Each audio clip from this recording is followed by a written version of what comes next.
Hello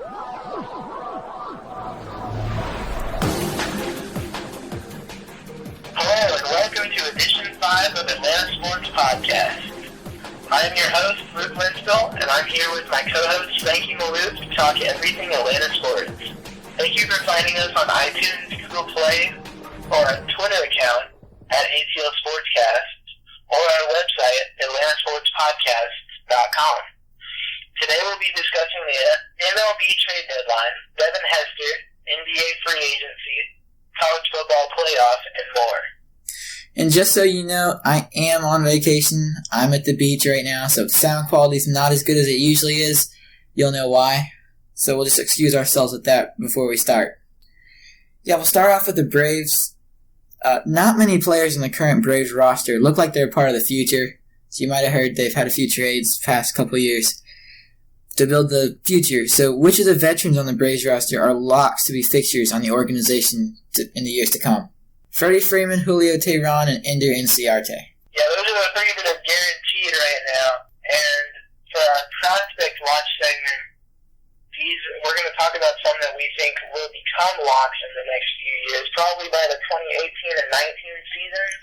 So basically, if one of the three prospects in the Braves' top 30 turns out, then they will have a very good baseball team pretty soon, because they'll be able to sell the rest of the holes of free agency, through international signings, things like that, other trades they might make.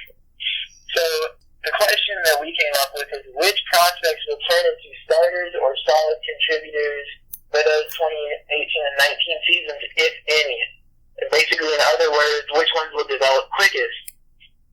So we couldn't really find that many that are going to speed through high A and low A right now in the rookie leagues. So we're just going with Double A, MLB, Triple A.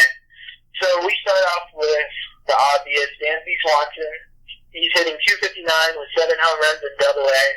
Not doing great, but he's still in that kind of adjustment period. I usually give players 3 months, maybe 4 months to adjust to a new league, and then I'll start to judge them. So I'm not going to come down too harshly on Dansby for only hitting .259. Ozzie Albies, again, another obvious one, hitting .370 with 11 doubles in Double A. Yeah, I'll remind you, he did just move down to Double A a few weeks ago. He was in Triple A, so if his stats sound too good to be true, they are. He just moved down to partner up with Dansby Swanson. We should be seeing them soon. So now Malik Smith hit .237 with 7 doubles and 4 triples in the MLB.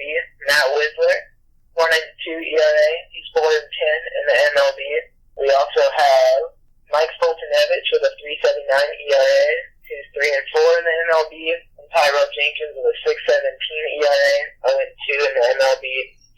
Those last 4 are in the majors. Not great stats. Fultonevich is pitching pretty good right now, but the other 3 aren't playing great. But just look for them to kind of adjust, give them a little bit of time. Some guys you didn't mention, Rio Ruiz, 52 Sean Newcomb, Austin Riley, Max Fried, Mike Soroka. Yeah, the guys that we don't quite see turning out right now, just because they may be able to make it through the minors, but they might or might not make it to the majors. And just to note, Malik Smith is hurt right now. He had the thumb. He had the thumb injury, so he's unable to build on his stats. So we're not sure right now where he is. He should turn out though. So now we're going to talk about the trade deadline. It's August 1st, just a few days away from today, which is Wednesday, July 27th. And some guys we can kind of expect to be traded: Jeff Francoeur, Eric Ibar, and Lucas Harrell, along with the left-handed relievers. None of them are really going to fetch much. The best one out of those, really, they would get the best value in terms of a prospect or maybe even a major league player, would be Jeff Francoeur, hitting .248 with 5 homers. Ibar, he's got experience. He's an okay defender after starting off very poorly as a defender this season. His bat's not really come around yet, even after coming off the DL and being off the DL for a while. He's hitting .215 and 17 RBIs. Lucas Harrell has good numbers as a pitcher. He's got a 3.38 ERA. He's 2-2, but that's only in it's either 4 or 5 starts. Not a whole lot of innings pitched there. And 2 times he came out and did not give a quality start. Those are 2 losses. the lefty relievers, Dario Alvarez, Hunter Savinka, Ian Kroll, Eric O'Flaherty. Not going to give their numbers. The only one that's really pitching great out of those is Ian Kroll. O'Flaherty's not pitching well, but Alvarez and Savinka would be serviceable to a contender. Yeah, and we'll move on to some MLB news really quickly. Aroldis Chapman was traded from the Yankees to the Cubs, who were trying to contend for their first World Series in 100 years. They've received Gleyber Torres, who was a shortstop from the Cubs organization, along with Adam Warren, who is a pitcher, and two outfielders, Billy McKinney and Rashad Crawford. So the Cubs paid a steep price for this. They really did. But they think that Aroldis Chapman will be able to help them contend for the World Series again. And the Braves have a young closer of their own who is on the trade market, I guess. They're shopping around for him. But what does this trade mean for the value of Aroldis Vizcaíno? Well, first to start off, just kind of clarify what they got. Yes, they got 4 players, but Gleyber Torres, the shortstop, was the Cubs' number 1 prospect, and Billy McKinney was their number 5. Warren's a major league reliever, and he does a very good job, had decent numbers. And Rashad Crawford's just a decent player that they're getting. So they got a nice haul for just one player, and Chapman's a rental. He's only going to be there in Chicago for a few more months, barring an extension. So Vizcaíno has this season and I believe 2 more, but I'm not sure about that. Season's under control, and if you can, Vizcaíno's a step down from Chapman, maybe 2 steps down, especially now that Vizcaíno is on the DL. And he hasn't been pitching great lately. If they could trade him for half of that package, like maybe a number 5 prospect and a decent minor leaguer, and I don't know, maybe a draft pick, because there are a few tradable draft picks, that'd be a good trade for the Braves and for the team that they're trading Vizcaíno to. But the closing market, or the market for closers, I should say, has absolutely skyrocketed in the past year or 2. So it could be a good time to get something for Vizcaíno, and you never know, they could get more for Vizcaíno than they did for Kimbrel, just because of his affordability, his control, and also its market value now. Yeah, and speaking of Kimbrel, Melvin Upton did just get traded, am I right? That's correct. He got traded to the Blue Jays for I guess a C-level prospect. Nothing great, but he actually got traded, a positive trade for the team that traded him. That's very interesting. I still think Braves fans are glad that we got rid of him. They all wish that... I don't think he would have ever really come around in Atlanta just mentally. I think he had some sort of mental problem in Atlanta. That might just be the pressure of his contract and being expected to play well in Atlanta. Padres didn't expect much from him. They got more than they expected, so... Yeah, good for them. I just don't think it would ever happen in Atlanta. He's just a head case. So now we're going to move on to the Falcons. And some news coming out yesterday that they released Devin Hester. So the first question that popped into my head, and I'm sure it popped into a lot of Falcons fans' heads, is why would they do that? Well, they created $3 million in salary cap space. They opened up another roster spot that they now have to fill. You have to have 90 men on the roster before training camp starts, which should be tomorrow. So the Falcons have 3 people to sign because their roster sits at 87. So maybe they had 3 people in mind. But those are the positives if you can find them. And the negatives would be that he is a potential Hall of Famer just because he's so good at what he's done for the past 10 years. He's set the record for kick return, yards, touchdowns, pretty much everything in that category. A lot of his teammates from the Bears and from Atlanta have called him a Hall of Famer. But you never really know. If Ray Guy can get in the Hall of Fame, I think Hester could. And he's a leader of the team. And that also added $1 million in dead money against the cap. And the Falcons have a lot of dead money against the cap right now. Not as much as the Saints, but still more than they should. So it just kind of adds to that negative statistic.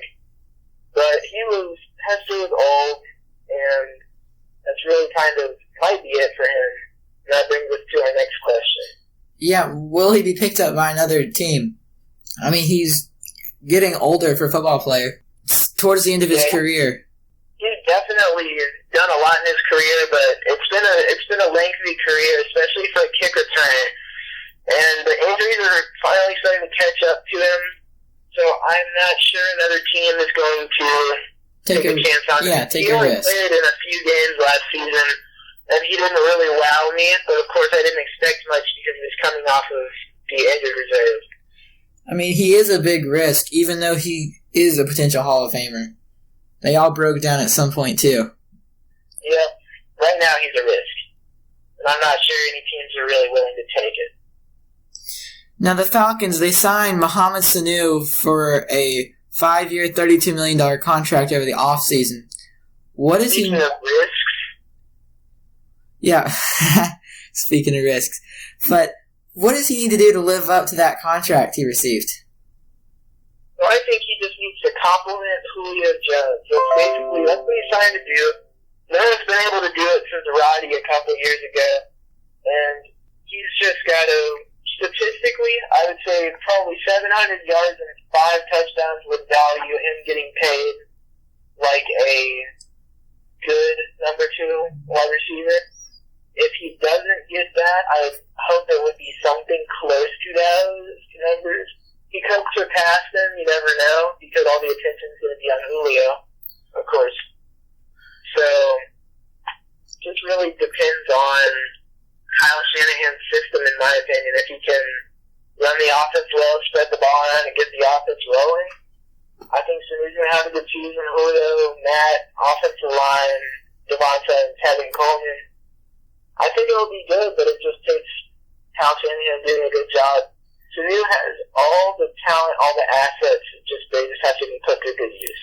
Yeah, and I think if you look on the flip side of that, the offense will be successful if they have 2 good wide receivers that can help balance out the running game, which just proved itself last year with Devonta Freeman and even Tevin Coleman now they're trying to work with. If you have, don't forget about Justin Hardy either, that slot receiver that we drafted in the 4th round last year. He could be good, especially if Sanu and Julio are having good seasons. Yep, I think they all depend on each other. They do. That's correct. So now we're just going to go through NBA free agency. Just for our Hawks segment. Not much really went on with the Hawks this week. Not a lot to talk about in that category. We're just going to do a free agency wrap-up. And the guys who re-signed, they're just kind of boring because they re-signed. So we're going to give 5 top guys that went to different teams. So we'll start with our guy, Dwight Howard, came to Atlanta to play for the Hawks. Al Horford went up north to the Celtics. Kevin Durant betrays the Thunder and goes to the Warriors. Dwayne Wade goes home to Chicago to play for the Bulls. And Harrison Barnes had to go to the Mavericks because the Warriors didn't have the cap space or a starting spot to give Harrison Barnes. So he went down on a max deal to Dallas. Yeah, and we'll finish up. We'll talk a little bit about the colleges around the state of Georgia. We'll talk about college football. Which Power 5 conference will be left out of the 2016-17 college football playoff? Now, every year, at least one of them, at least with the news deal they set up last year, with the 4-team college football playoff, there's 5 power conferences, the SEC, ACC, Big 10, Big 12, and Pac-12. One of them has to be left out. Now, last year, the Pac-12 was left out. And I know that they had some problems with that because they had a very good team last year. They had Stanford. But which one will it be this year? Well, we know that the SEC is going to be solid. It's going to have Alabama, LSU from the West, Tennessee, Georgia, Florida in the East. Also, you've got Auburn if they can pull it together, and Ole Miss if they don't get banned, get like a bowl ban from the NCAA for all the stuff that's swirling around with them. I personally think that it is not going to be the Big Ten. It's not going to be the Big 12, not the Pac-12, but the ACC. I don't think Clemson has a good shot, yes, but they lost a lot of good players. And I think that they might end up being that number 5, number 6 that gets to go to a New Year's Bowl, but maybe lost one too many games or lost unimpressively one time. You got Florida State, Miami. I'm not sure if they're on their schedule, but the ACC has some contenders that if Clemson makes it to the championship, they'll have to play against. So, really just don't know, but I think the ACC will tear each other apart and they won't be able to put together a good enough resume to get into the playoff. Well, see, but I disagree there because I think the ACC will be represented. I think the winner of the Clemson-Florida State game, whenever it is, I think it's in October sometime, I think the winner of that game will also win the ACC and therefore earn a spot in the college football playoff. Because really, I can only count 3 competitive teams that will be in the conversation for that playoff spot. Clemson and Florida State, and then North Carolina. Now, if North Carolina can take care of their division, which I think they should be able to, then they'll be in the championship game, and they will have a good shot at knocking off Clemson or Florida State or whoever they have to meet. So really, I think the ACC champion will be there. And in the Big Ten, they have their normal powers, Ohio State, Michigan State, and then Wisconsin. All of them are in the mix. But once again, will they beat each other up during the season? Yeah, and back to the ACC a little bit, with the Clemson schedule pulled up, I don't think they're going to be able to pull together a good enough resume. They do play 2 SEC teams, but they happen to be 2 of the weaker teams, in my opinion, South Carolina and Auburn. They've got teams like Georgia Tech, Louisville, Boston College, NC State, Florida State, Syracuse, Pitt, and Wake Forest. I don't think that's strong enough to make a good case if you lose to Florida State and lose in the conference title game. I don't see anyone in the ACC coming up with a better resume than Clemson would have. I don't think Clemson will get in. Well, you got to think if Clemson goes 11-1 or 12-0 this year, they do have a good shot. But I don't think they will. But I think they lost too many pieces. Okay, fair enough. To go back to the Big Ten, I mean, Jim Harbaugh's had all his antics this year with Michigan. A lot's expected from them. What do you think will happen to them if, they don't go 10-2, 11-1 this year? Will they receive the same amount of attention the next offseason? I think they still will. And every year that they have Jim Harbaugh as their coach, I think they will always be in the mix somehow. They will always be in the news, whether Jim Harbaugh says something stupid or crazy, or whether they're getting top recruits, whether they're upsetting teams, or whether they're getting upset. I think they're one of those teams that will stay in the news as long as Jim Harbaugh is their coach, just somehow. Now, do you think they'll be able to get through the Big Ten? Do you think they'll be able to win the Big Ten and clinch a spot in the playoff? I don't see them winning the Big Ten or clinching a spot in the playoff, but I see them maybe the second or third place team in the Big Ten. I don't see them as a playoff contender this year, but next year, if you ask me that question, I might have something different to tell you. Then the Big 12, Oklahoma and TCU and then Baylor, but Baylor has a lot of stuff going on with their program as well. And you got Texas, they're always good. Last year, Oklahoma took care of business last year, but there's been some controversy. Whether or not... I'm actually kind of on board with Oklahoma this year. Baylor and TCU, I think they're both going to take a step back. Texas, I think, will take a step up but not win that conference. So I'm really thinking Oklahoma out of the Big 12. Now, I think they also will win the Big 12, and I think they'll also have enough of a resume built up because, the Big 12 beats each other up a lot. I think they will also make the playoffs along with the SEC, ACC, and I think that it'll be between the Pac-12 and the Big 10 for who will not make it. It depends on how much the Big 10 beats each other up. But, I think the Big 10, they've got enough to get into the playoffs. They've got Ohio State, Michigan. I don't see Michigan State very much as a contender, but those two teams should be able to do it.